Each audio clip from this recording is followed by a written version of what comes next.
Hi guys, welcome two reviews. Sorry అండి, last 2 weeks నుంచి video చేయలేదు కొన్ని పర్సనల్ ప్రాబ్లమ్స్ వల్ల. సో ఆ లాస్ట్ వీక్ లో కొన్ని మూవీస్ అండ్ దిస్ వీక్ కొన్ని మూవీస్ తీసుకొని ఏ మూవీ బాగుందో ఈ వీడియోలో చూద్దాం. మొదటికి వచ్చేసి శివం బజే యావరేజ్ సినిమా అండి. ఎందుకంటే మెయిన్ ప్లాట్ ని వదిలేసి చుట్టూ వేరే కథ నడుస్తుంటది, సింగిల్ లైన్ మీద వెళ్తుంటది. నాకైతే వర్కౌట్ అవ్వలేదు గైస్. ఒకవేళ మీరు చూస్తారంటే మాత్రం మీ ఇష్టం. అండ్ నెక్స్ట్ వచ్చేసి బడ్డీ. ఈ బడ్డీ వచ్చేసి ఆల్రెడీ టెడ్డీ అనే సినిమాకి సేమ్ సిమిలర్ గా ఉంది, ఆల్మోస్ట్ సేమ్ ఉంది. కాకపోతే ఒక చిన్న లవ్ స్టోరీ అనేది కొంచెం చేంజ్ అయింది. కొన్ని సాంగ్స్ అవి పెట్టారు. నాకైతే పెద్ద వర్కౌట్ అవ్వలేదు గైస్. ఒకవేళ మీకు టైం ఉంది చూస్తారంటే మాత్రం మీ ఇష్టం. నెక్స్ట్ వచ్చేసి పురుషోత్తముడు. అసలు నాకు వర్కౌట్ అవ్వలేదు. ఎందుకంటే రైతు అనే క్యారెక్టర్ ఎలా ఉండాలంటే వాళ్ళ డ్రెస్సింగ్ స్టైల్ అనేది రైతు అనే ఫీల్ మనకు కలగాలి. అక్కడ అలా ఉండదన్నమాట. మంచి ఇస్త్రీ చేసిన బట్టలు వేసుకుని రైతులాగా వెళ్లి చేస్తుంటాడు. అది అనిపించింది. ఆ క్యారెక్టర్ న్యాయం చేయలేదేమో హీరో అని నాకు అనిపించింది. ఈవెన్ డైరెక్టర్ చెప్పినా హీరో ఒప్పుకోలేదేమో అన్న ఫీలింగ్ వచ్చింది కొన్ని సీన్స్ లో. కామన్ కదండి, డైరెక్టర్ ఇలా అయినా ఊహించుకుని రాస్తాడు. బట్ మనోడే ఇక్కడ ఒప్పుకోలేదన్న ఫీలింగ్ మాత్రం నాకు ఖచ్చితంగా వచ్చింది. నాకైతే వర్కౌట్ అవ్వలేదు గైస్. ఒకవేళ మీరు చూస్తారంటే మాత్రం మీ ఇష్టం. అండ్ నెక్స్ట్ వచ్చేసి సారంగ దర్యా కుటుంబ కథా చిత్రం అండి. ఇది ఒక తండ్రి సంబంధించిన ప్రాబ్లమ్స్ అన్ని చూపిస్తారు. ఇది ఒకటి సక్సెస్ఫుల్ ఫార్ములా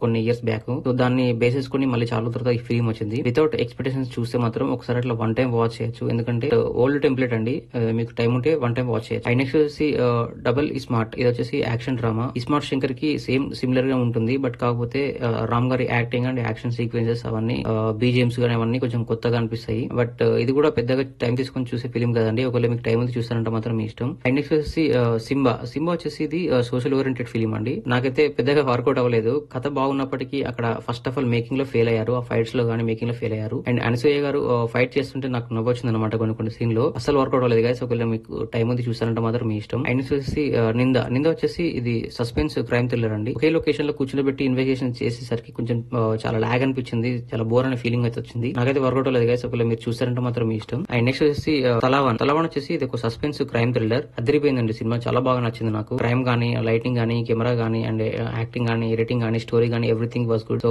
మీరు తప్పకుండా ఈ ఫిల్మ్ చూడండి, మీరు ఖచ్చితంగా సాటిస్ఫై అవుతారు. అండ్ నెక్స్ట్ వచ్చేసి మిస్టర్ బచ్చన్. ఇది వచ్చేసి ఫ్యామిలీ డ్రామా అండి. ఇది వర్కౌట్ అవ్వలేదు గైస్. ఎందుకంటే ఆల్మోస్ట్ ఒక 3 hours ఉంటుంది ఫిల్మ్. ఇది మెయిన్లీ స్టోరీ మీద కాన్సన్ట్రేషన్ కాకుండా సాంగ్స్ మీద గానీ, అన్నెసెసరీ సీన్స్ మీద ఫోకస్ చేసినట్టు అనిపించింది ఈ సినిమా. సో అందుకే ఈ సినిమా కొంచెం థియేటర్స్ లో కూడా ఆడలేదనే ఫీలింగ్ నాకు వచ్చింది. ఒకవేళ మీకు టైం ఉంది చూస్తారంటే మాత్రం మీ ఇష్టం గైస్. నాకైతే వర్కౌట్ అవ్వలేదు. నెక్స్ట్ వచ్చేసి ఆయ సినిమా అండి. ఇది వచ్చేసి ఒక family oriented drama and love story. వచ్చేసి కొన్ని పెద్ద ప్రొడక్షన్ సినిమాలు చాలా వరకు లేపుతున్నాయి సినిమాని. అంత లేపినంతగా అయితే సినిమా అయితే ఏం లేదు. ఎందుకంటే 1 hour 45 minutes మనం సినిమా మొత్తం కూర్చొని చూస్తాము. లాస్ట్ 5 minutes లో మాత్రం ఒక ట్విస్ట్ ఉంటుంది. ఆ ట్విస్ట్ కోసం మీ సినిమా మొత్తం చూడాలంటే నా వల్ల అయితే కాలేదు. బట్ ఒకవేళ మీకు టైం ఉంది మీరు చూస్తారంటే మాత్రం మీ ఇష్టం గైస్. నాకైతే పెద్దగా వర్కౌట్ అవ్వలేదు. నెక్స్ట్ వచ్చేసి కమిటీ కుర్రోలు. ఇది కూడా ఆ కోవకు చెందినదే.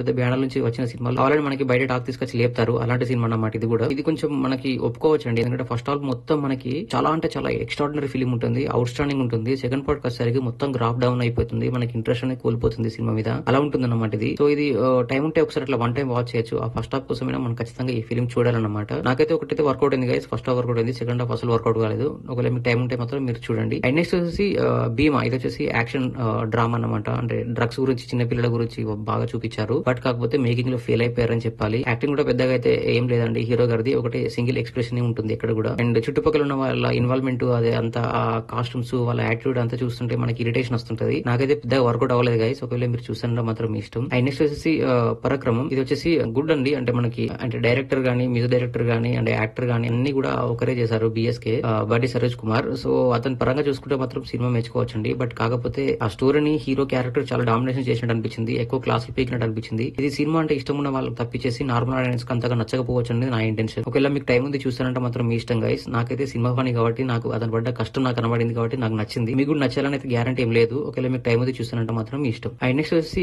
సెక్టర్ 36. ఇది వచ్చేసి కొన్ని ట్రూ ఇన్సిడెంట్ అన్నమాట. మనకి 2002 నుంచి 2006 వరకు రియల్ జరిగిన ఇన్సిడెంట్స్ బేస్ చేసుకుని తీశారు.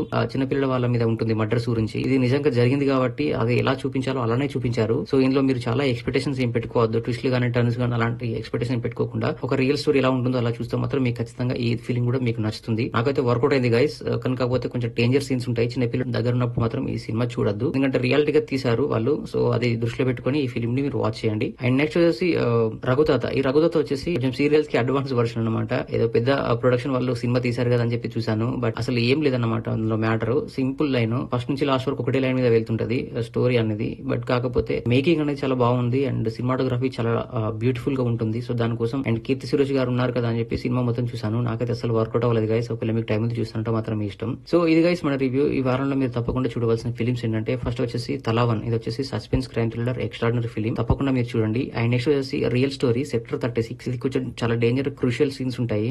కొంచెం చిన్నపిల్లల దూరం ఉండి మీరు చూడండి ఈ ఫిలిం. అండ్ నెక్స్ట్ వచ్చేసి డబల్ ఈ స్మార్ట్, కొంచెం యాక్షన్ డ్రామా ఉంటుంది అండ్ రామ్ గారి యాక్టింగ్ బాగుంటుంది. అది కూడా వన్ టైం వాచ్ మాత్రమే. అండ్ నెక్స్ట్ వచ్చేసి విస్ఫోట్, ఇది వచ్చేసి యాక్షన్ డ్రామా. ఫస్ట్ పార్ట్ మాత్రం చాలా ఎంగేజ్ చేస్తుంది. సెకండ్ పార్ట్ నుంచి ఒకటే కథ ఉంటుంది కాబట్టి మనకి కొంచెం బోర్ ఫీల్ వస్తుంది. బట్ కాకపోతే వన్ టైం వాచ్ చేయొచ్చు ఈ ఫిలిం. అండ్ కొన్ని బోల్డ్ సీన్స్ ఉంటాయి, ఫ్యామిలీతో కలిసి చూడొద్దు. అండ్ నెక్స్ట్ వచ్చేసి శివం బజే, ఇది వచ్చేసి మెయిన్ ప్లాట్ పక్కన పెట్టినప్పటికీ బట్ కొంచెం డిఫరెంట్ స్టోరీ అండ్ క్లైమాక్స్ బాగుంటుంది కాబట్టి ఇది కూడా వన్ టైం వాచ్ చేయొచ్చు. సో ఇది గైస్ మన రివ్యూ. ఒకసారి మన ఛానల్ కంటెంట్ గమనించండి, నచ్చితే మన ఛానల్ సబ్స్క్రైబ్ చేసుకోండి. And thank you so much for watching my channel. Thank you, by by.